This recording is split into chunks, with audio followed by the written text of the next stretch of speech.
నేను 8వ తరగతి చదువుతున్నాను. మా టాపిక్ ఆహార వృధాన్ని అరికట్టడం. సమాజానికి మేమిచ్చే సూచనలు ఏమిటంటే, మనిషి జీవించడానికి ఇల్లు, ధరించడానికి దుస్తులతో పాటు తినడానికి తిండి కూడా చాలా ముఖ్యము. కాబట్టి వాటిని వృధా చేయకూడదు. ఆహారం దొరకకపోతే మనిషి జీవించడం చాలా కష్టమవుతుంది. దీనిని పండించడానికి రైతు కూడా చాలా కష్టపడతాడు. రైతు కష్టాన్ని గుర్తిద్దాం. పాఠశాలలో శ్రీ డొక్క సీతమ్మ మధ్యాహ్న భోజన పథకంలో ఆహార పదార్థాలను అందిస్తున్నారు. పిల్లలు వాళ్ళకి కావాల్సినంత కాకుండా ఎక్కువగా పెట్టించుకొని వృధా చేస్తున్నారు. ఈ వృధాన్ని అరికట్టి మరికొందరికి అందేలా చేద్దాం. మనుషులతో పాటు మిగతా జీవరాశులకు కూడా ఆహారం చాలా అవసరం. కాబట్టి ఆహారాన్ని వృధా చేయొద్దు. లేనిదే బ్రతుకు లేదు కదా. పెద్ద పెద్ద రెస్టారెంట్లో మరియు డాబాలో చాలా మంది వాళ్ళు తినేదానికన్నా ఎక్కువగా ఆహారాన్ని ఆర్డర్ చేసుకొని వాళ్ళు తగినంత తిని మిగతాదంతా వృధా చేస్తుంటారు. దీనివల్ల ఆహారం వృధా అవడంతో పాటు వాళ్ళు ఇచ్చే వాళ్ళకి డబ్బులు కూడా చాలా వృధా అవుతాయి. ఉండే వాళ్ళ శ్రమ కూడా వృధా అవుతుంది. ఇందువల్ల ఆహారం అనేది వృధా చేయకుండా వాళ్ళకి ఎంత తగినంత తినాలనుకున్నారో అంత తినడం చాలా అవసరం. అవును కదా, ఇప్పటి నుంచి బర్త్డేల్లోను, ఫంక్షన్లోను, పెళ్లిల్లోను ఆహారాన్ని వృధా చేయకుండా పేదలకు అందేలా చేయండి. పేరు ఈ వినోద్. నేను 8వ తరగతి చదువుతున్నాను. నేను తీసుకున్న టాపిక్ రోడ్డు భద్రతపై అవగాహన. పట్టణాల్లో ట్రాఫిక్ పోలీసులు ఉంటారు కానీ గ్రామీణ ప్రాంతాల్లో ట్రాఫిక్ పోలీసులు ఉండరు. అలాంటి ప్రాంతాల్లో వాహనాలను అతివేగంగా నడిపి ప్రమాదాలకు గురవుతున్నారు. అందువల్ల అలాంటి ప్రమాదాలు జరగకుండా ఉండాలంటే అందరూ రోడ్డు భద్రతపై అవగాహన కలిగి ఉండాలి. వినియోగదారులు వాడేసిన డ్రింక్ బాటిల్స్, వాటర్ బాటిల్స్ చెత్త బుట్టలో పడేయకుండా రోడ్డు మీద ఎక్కడ పడితే అక్కడ పడిచేస్తున్నారు. దీని వలన రోడ్లపై ప్రయాణం చేసే వాహనాలు ఆ బాటిల్స్ పైకి ఎక్కినప్పుడు స్లిప్ అయ్యి ప్రమాదాలు జరిగే అవకాశం ఉంది. కొన్నిసార్లు ప్రాణాలు కూడా పోవచ్చు. కాబట్టి వినియోగదారులు అలాంటి పనులు చేయకూడదు. డస్ట్బిన్లు ఉపయోగించండి. సమయాలలో జంతువులు రోడ్ల మీదకు వచ్చే అవకాశం ఉంది. వాహనదారులు చూసుకొని వాహనాలు నడపాలి. కొంతమంది మద్యం సేవించి వాహనం నడుపుతారు. అది చట్టరీత్యా నేరం. ఇది తప్పని వాళ్ళకి తెలియజేస్తాను.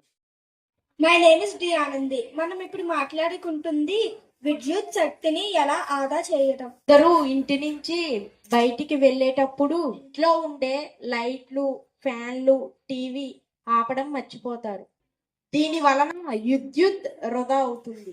మంది ఏసీ, ఫ్రిడ్జ్, కూలర్, టీవీ అవసరం లేకపోయినా వాడడం వలన విద్యుత్ అనేది వృధా అవుతుంది.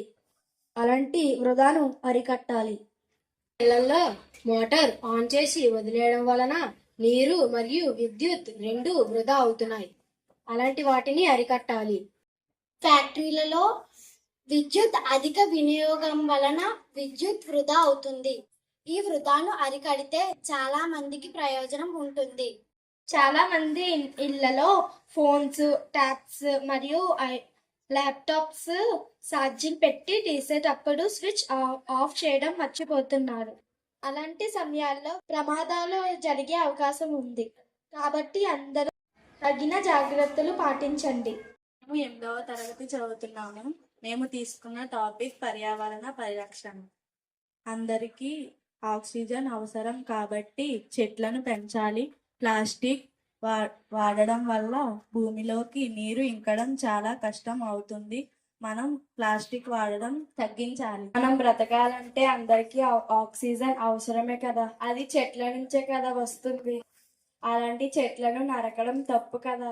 అనవసరంగా చెట్లను నరకకండి. మనుషులు ప్రాణాలు తీయకండి. దానికి మించి చెట్లను నరకకూడదు. నరికితే వర్షాలు పడవు. నరికితే పర్యావరణానికి ముప్పు వాటిల్లే అవకాశాన్ని తగ్గించుకుందాం. నరికితే వర్షాలు పడవు. దానివల్ల పంటలు కూడా పండవు. మనుషులకు తినడానికి తిండి ఉండదు. ప్లాస్టిక్ వాడడం వలన భూమి కలుషితం అవుతుంది. ప్రస్తుత పరిస్థితుల్లో చాలా మంది ప్రతి పనికి ప్లాస్టిక్ సంచులను, ప్లాస్టిక్ వస్తువులను వినియోగిస్తున్నారు. ప్లాస్టిక్ సంచులు, ప్లాస్టిక్ వస్తువులను వినియోగించడం తగ్గించి గన్ని బ్యాగ్స్ ని ఉపయోగించడం అలవాటు చేసుకుంటే మనకు, మన పర్యావరణానికి మంచిది. వాహనాల నుంచి వెలువడే పొగ వలన, ఫ్యాక్టరీల నుంచి వచ్చే కార్బన్ పదార్థాల వలన, వివిధ మార్గాల నుంచి వెలువడే CO2 వలన గాలి కలుషితం అవుతుంది.